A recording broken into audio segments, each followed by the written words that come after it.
here. You should be able to see the screen at this point. What's going on, Izzy? What's going on, Dion?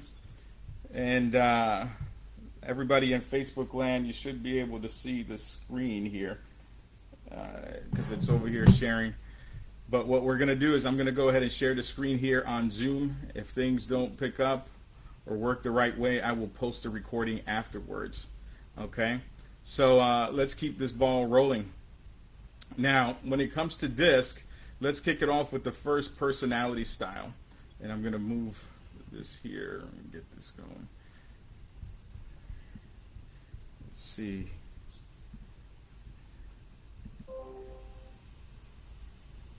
All right, can you see the first personality style here is, we're going to look at decisive, interactive, stabilizing, and cautious, right? So those are the 4 personality styles that we would have as people, okay?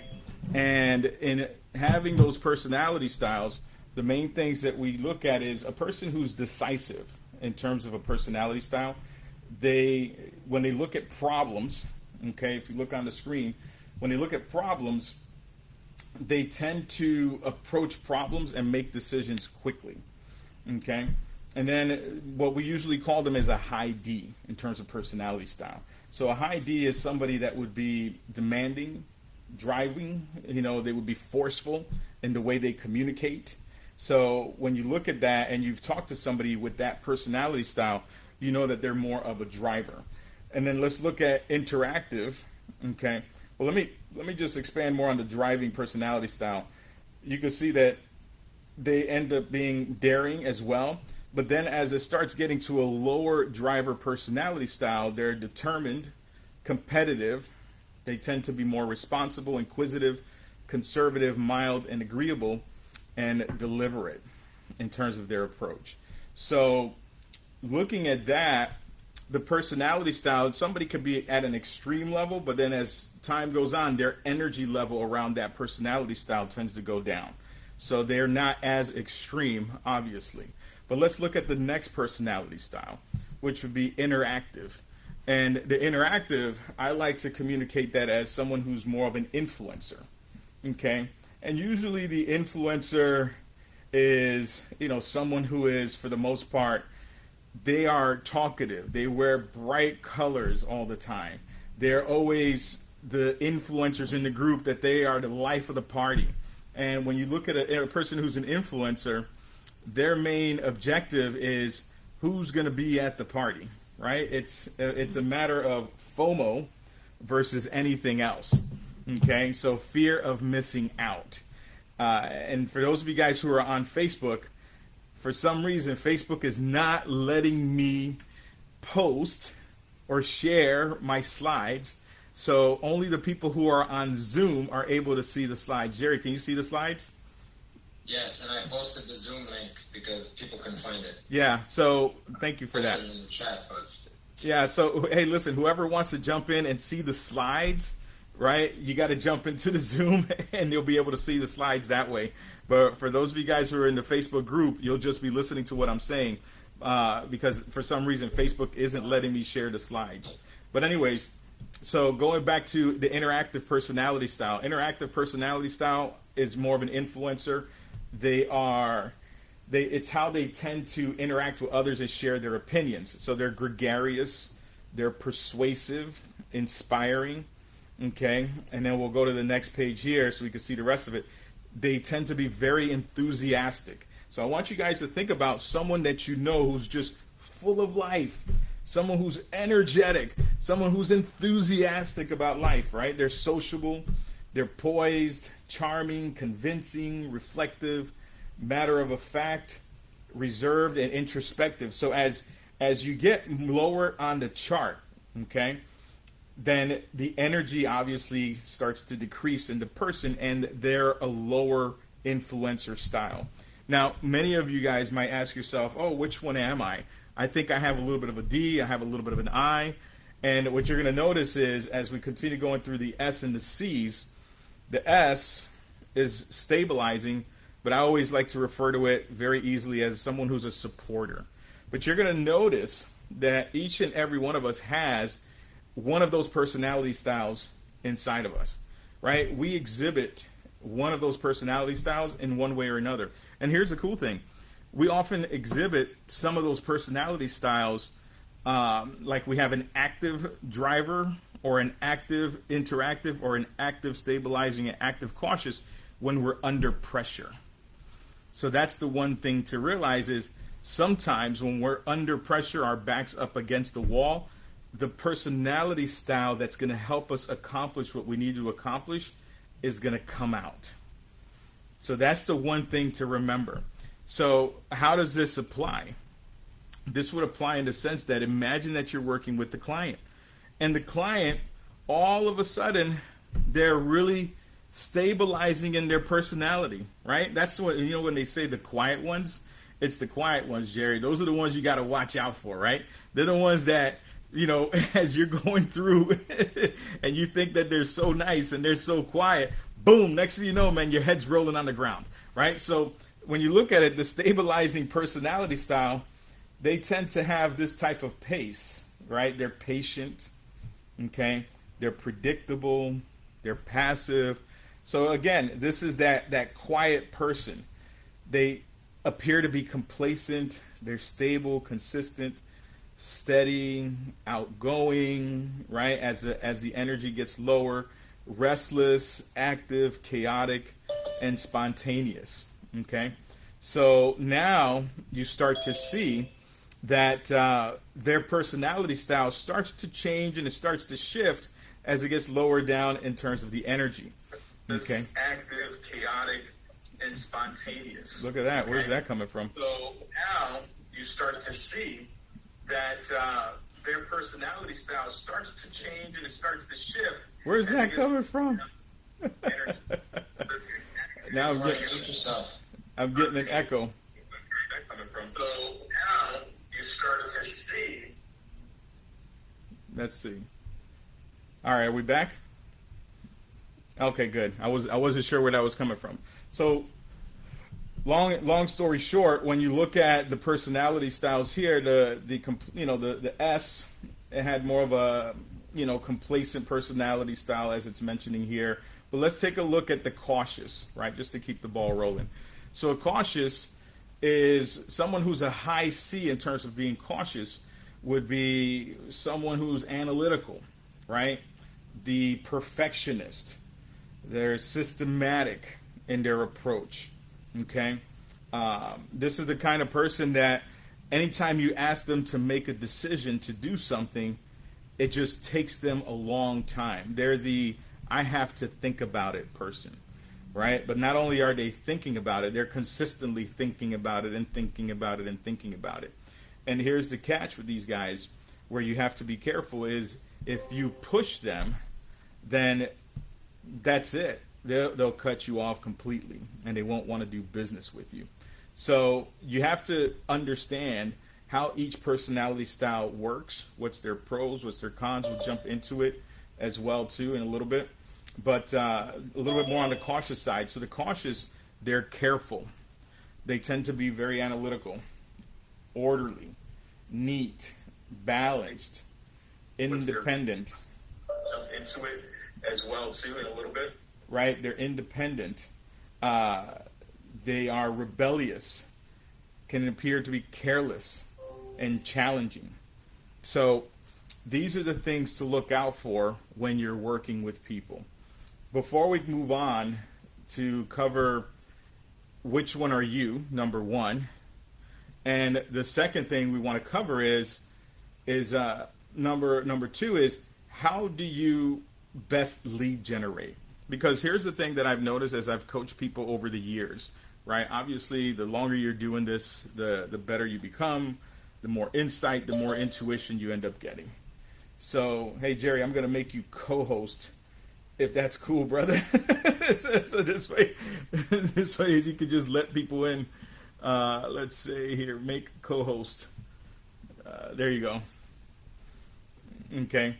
So when you look at this, at the chart, right? What ends up happening is that as I was coaching over the years, and you've probably had coaches and trainers like this, is that they would just give you one approach, one approach to lead gen. And oftentimes with lead generating, we think in our minds that it's all about cold calling, right? We think in our minds that it's calling expired listings, it's calling for sale by owners, and then we start to rebel. That's what I've noticed with many of the agents that I've coached over time. And then once I started to understand this a lot better, I started to realize that not everybody is going to be 100% comfortable. And that's pretty obvious, right? You'll have some people that are 80% comfortable, 70% comfortable with lead generating, picking up the phone and making a cold call. The problem is that if there's no other alternative that we can deliver and to coach that person to, then they don't end up producing as much and as well as the other person who's a driver. So guys, what we're going to cover during the last few minutes here, and again, if you want to jump into the VIP group where we'll have some one-on-one coaching and some little bit of group coaching as well too for those who are jumping into the Zoom, and I'll be able to help answer any questions around this topic or anything with regards to your business. So make sure you put hashtag VIP in the chat and you'll get the link to jump onto the Zoom call. Okay. Now, the main thing we want to do is identify which personality style you are. And then we're going to talk about what's the best way for you to lead generate. So when you look at yourself, ask yourself, do you tend to be somebody who is faster in decision making or someone who tends to be slower on decision making? Okay? So if I say to you or your spouse or your partner, whoever, and they say, hey, listen, what do you want to do this weekend, right? You want to go out to the park, you want to go out to the movies, whatever the case might be. And, basically on your end, you might sit there and say, hey, look, let's do this. Boom. Decisive, to the point, you know what you want, then you're more of the driver personality style. Right? And usually it's a person that's a driver is the one that's going to be asking, hey, listen, what do you want to do this weekend? Why? Because the level of energy is like, let's go, let's make things happen. So a driver tends to appear hyper by nature, but in reality, it's just that they have a lot more energy to get things done. That's how they're built and designed. The same thing with the influencer. So when you look at an influencer, people who is the life of the party, right? They are, let's make things happen. They will take care of the entire world and make sure everybody is included. Those folks, they're moving at a faster rate. Now, when you observe yourself, if you tend to be someone that is more on the laid back side of things, then you may be along the lines of stabilizing and cautious. Okay, so stabilizing is the supporter to make sure that everyone is included when there's a birthday party. Hey, did you invite Uncle Jim? Did you invite Cindy? Did you invite Tommy Lou? Right? We just want to make sure nobody's feelings get hurt. So the stabilizing personality style is someone that really cares about other people's feelings and cares about how everybody is doing. Where the driver is more like, whatever, we got to get things going. Okay? So that's the main difference.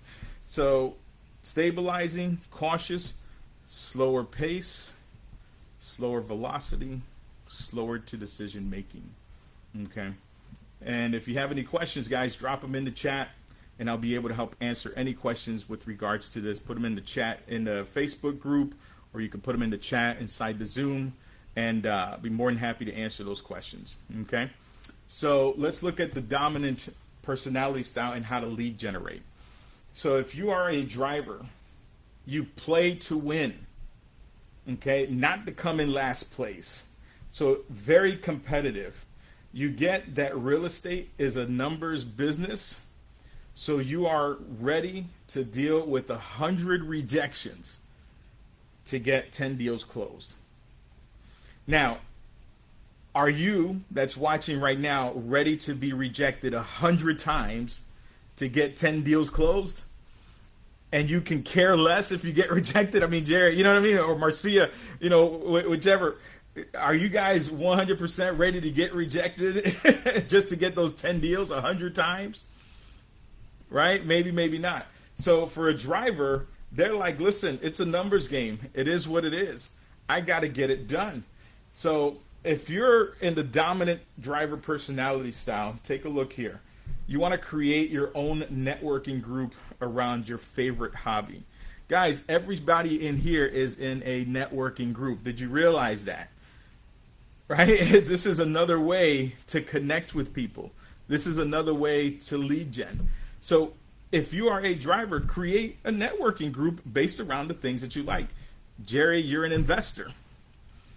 Create a networking group with other investors, right? That's an example. If that's something that you love and you're passionate about.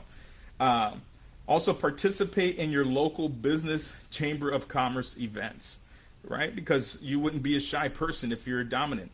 So networking, connecting with people, having great conversations, asking people for the business, that's your strong suit. Cold call withdrawn listing owners, okay? Mail withdrawn listing owners. That's a possibility as well too. Cold call expired listing owners and mail expired listing owners, and cold call for sale by owner listings, right? And obviously pay attention to the do not call registry. And also you can mail for sale by owner listings. Okay, so this is the highest level of rejection.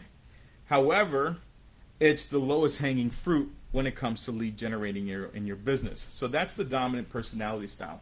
If we look at the influencers, right? The influencers, you are the life of the party. You can enter a room knowing that knowing no one and leave behind befriended everyone, right? So you go in, you don't know anybody. By the time you're done leaving the party, you know everybody. So use your strength of conversation at large events and in group settings to get to the closing table. So here's some ideas. Join and consistently participate, right? Commit to at least one per year in local meetups surrounding your favorite pastime activities. The second thing is you want to host festival booths, right? So how much is your home worth? For example, you can have a sign at your table. Or how much can you afford, right? And partner with your favorite vendors. So having those collaborations where you're around lots of people will make all the difference in your lead generating activities. And it's like anything else, guys. You always want to make sure you capture at least name, phone number, and email. Attend friend and family events and don't be a secret agent. Okay? So be out there. What I used to do, and I still do this now to this day, I put 20 business cards in my pocket and I make sure that by the end of the day, I've at least had 20 conversations, right? So that's something that you want to do. Come home with 0 business cards in your pocket because you handed out all the 20 cards that you left with in the morning. Get on camera and share branded short video tips on social media. One thing that I have, guys, in store for you, which is very special, we're going to make an announcement later on this week. But we have a person who is social media savvy in terms of branding. And they're partnered up with us here so that this way we can be able to elevate our brand as sales agents and be able to attract more business. So you'll be hearing that announcement later on this week. Also, vlog about your clients' real estate triumphs. Host a home selling, buying, or investing webinar or Google Hangout. Okay, so doing that on a frequent basis will help you to drum up business. One other tip that I can give you is continue to record trainings, just like we're doing here. One thing you can do is on Eventbrite, you can post your training on Eventbrite where it will automatically play and a person will register to check out the event. So an example of that would be, let's say you took a listing on a property.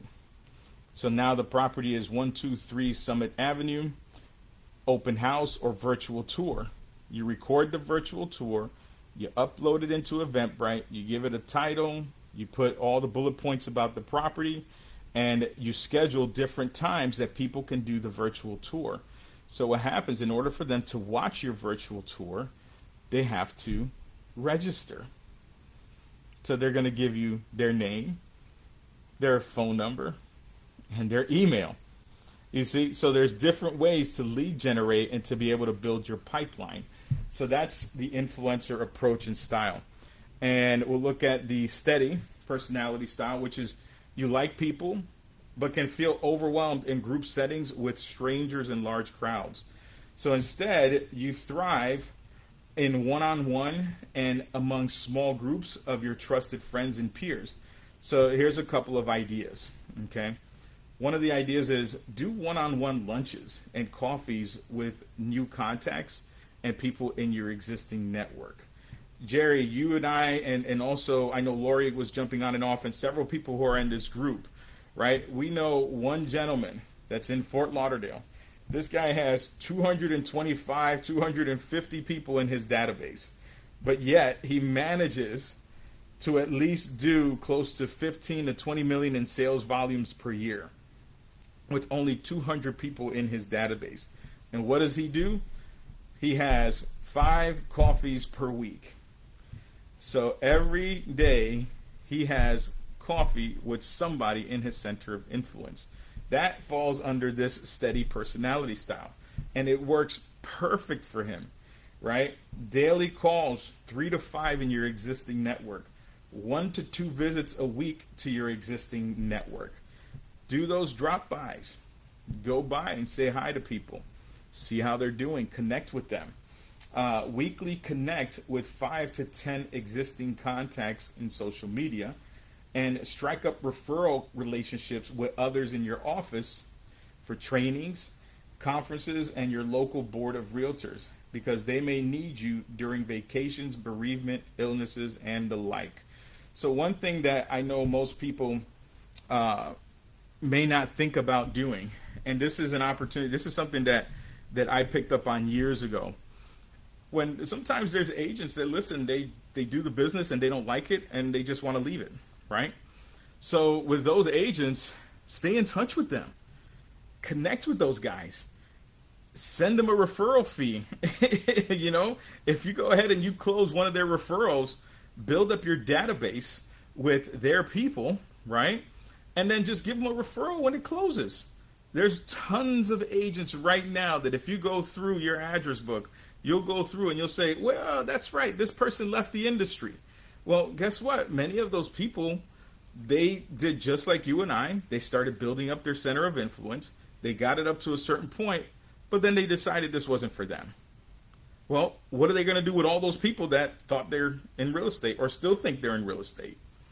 They can still make money off of that.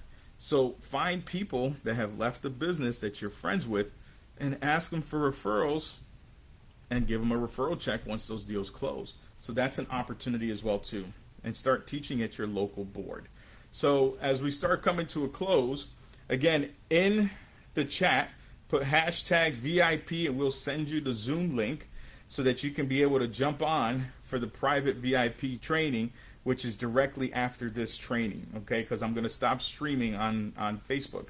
But the last thing to cover here is we didn't even jump into the cautious. Let's get into the conscientious, the cautious personality style.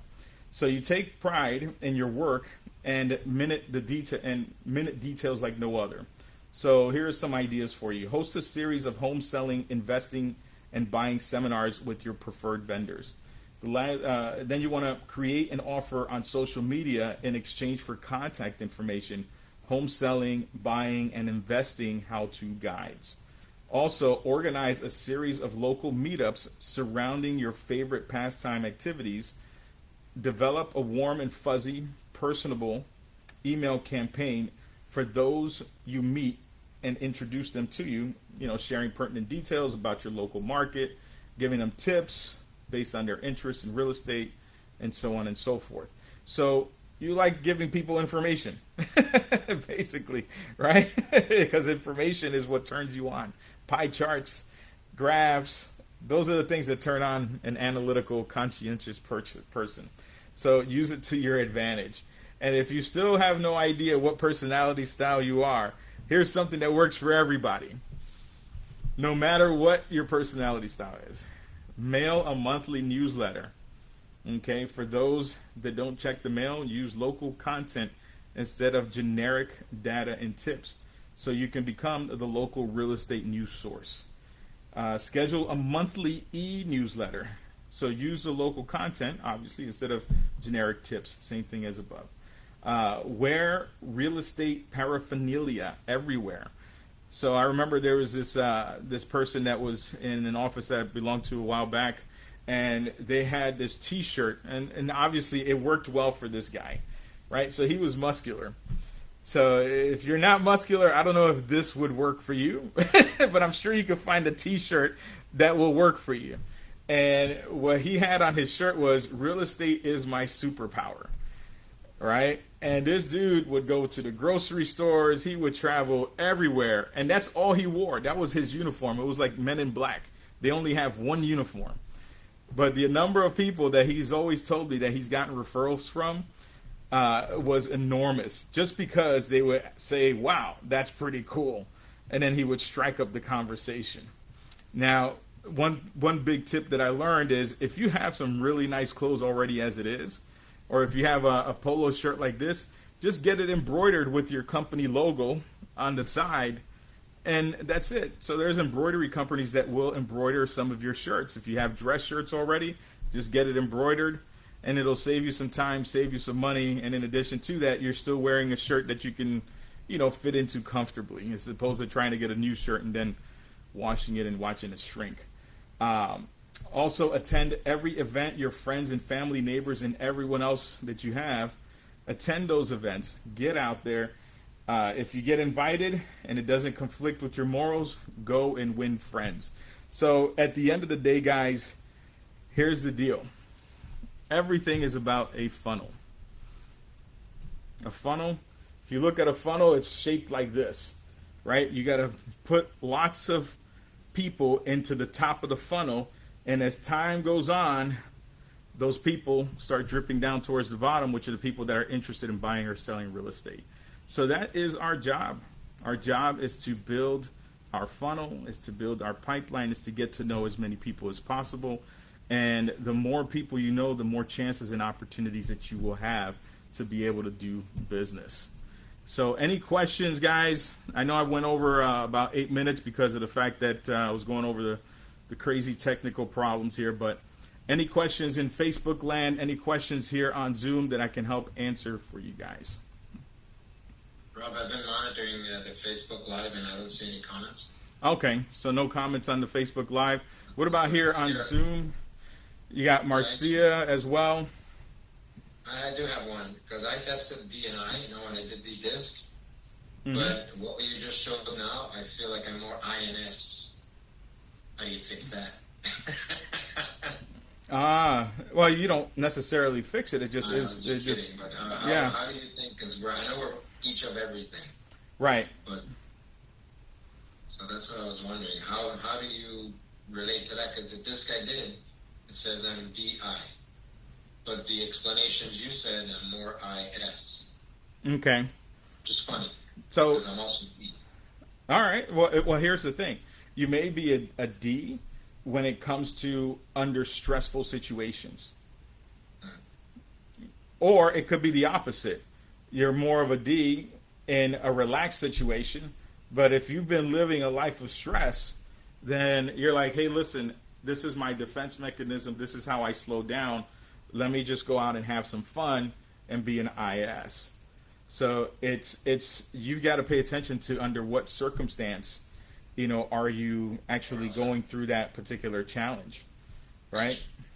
And that's really what it boils down to. Okay, cool. Thanks. All right. So anybody else that jumps in terms of if they want to be, Brian, you want to be in VIP. Jerry, if you can if we can send Brian the link, the Zoom link to VIP. What I'm going to do is I am going to stop streaming now on Facebook. And guys, if you want the slides to this presentation, I will post them. Okay. And, but the one thing I make a request is, folks, give some feedback so far on what you thought about the training, what you thought about the video, what did you learn? Okay, so the folks that do that, I will send you the slides so that you can have them and work with them. All right, so I'm going to go ahead and turn this off. Anybody else is jumping into VIP? Jerry, you got them. You got Brian. Did you send Brian the link? Did Brian get the link? Is it the same link I just posted in the chat?